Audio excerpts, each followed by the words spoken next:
Негизи оргазм деген бул кумар алуу биздин айымдардын да эркектердин дагы жыныстык катнаштын баягы туу чокка жетүүсү деп айталы. Туу чокка жетүү адамдын өзүндөгү ошол ашыкча эмнени урукту чыгаруу деп айталы. Айымдардын дагы эркектердин дагы оргазм алуу өтө маңыздуу. Бул оргазм деген кан айланууну күчөтөт. Биринчиден жүрөктүн иштөөсүн баттатат да. Бат жүрөк иштеп, кан айлануу организмде, денеде кан айлануу аябай күчөйт. Ошол эле учурда ушунчалык бир ушундай Кудайым бизге бериптир. Мисалы, бейиште деген рахат, бейиште ушундай ляззат, рахат деп айта берсе, адамдар рахатты Кудайым бизге бербесе түшүнбөйт болчук да.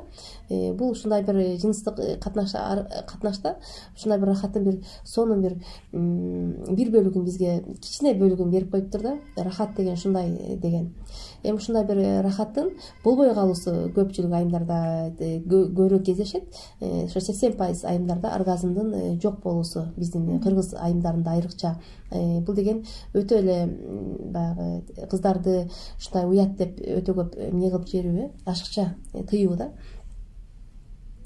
Бул эми биздин оргазм алганга кантип эми эмне кылабыз, кантип андан чыгуу керек, эмне үчүн оргазм алуу жок дегенде анын себептерин айтып, эми ал үчүн биз эми күрөшүшүбүз керек да, аракет кылуу керек.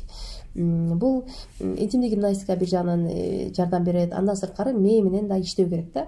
Бул оргазм деген мээ аркылуу болот да. Биздин кээде бар, оргазм алууну каалап атасың, бирок сен бир жаман жыт болуп калды бир жерден, же болбосо бир кандайдыр бир жактырбаган бир сөз болуп калды. Ошондо дагы аялдардын оргазм алуусу кыйындайт. Себеби бизге мээге таасир этип атат, ал нерсечи баягы психологиялык жактан таасир этип атат. Ошон үчүн бул сахабаларда деген ушундай болгон го. Мисалы, кечинде боло турган ишке эртең менен баштап даярдаган, мисалы, эртеңки боло турган ишке бүгүн даярдаган. Ал канчалык адам ошону ойлоп, ошол нерсеге даярданганда, психологиялык жактан сен даяр болосуң да. Өзүң даяр болосуң дагы, оргазм алуу да жеңил болот да. Ошол кезде өзүң, мисалы, эртең менен жаным бүгүн кечинде ушундай болот деп койсо, кечке чейин сен оюң ошого даярданасың да, мээң өзү даярданат ошогочу.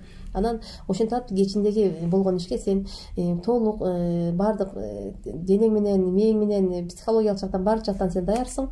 Ошол күнү анан катнашка барганда да оргазм алуу дагы бир канча жеңилдейт. Анан аялдардын дагы эроген зоналарын, эркектердин дагы эроген зоналарын аялдар билүү керек да. Эми биз көбүрөөк сабактарыбызда да тереңирээк айтып беребиз ал боюнча. Мисалы, эркектердин дагы мындай жерине иштегиле, аялдардын дагы, айымдардын да мындай точкаларына иштегиле да. Кайсы жерлер эроген зоналары, ошол боюнча. Анан ошондой болгондо эки жактан чогуу аракет болгондо дагы бири-бирине бир канча жакшы жардам болот.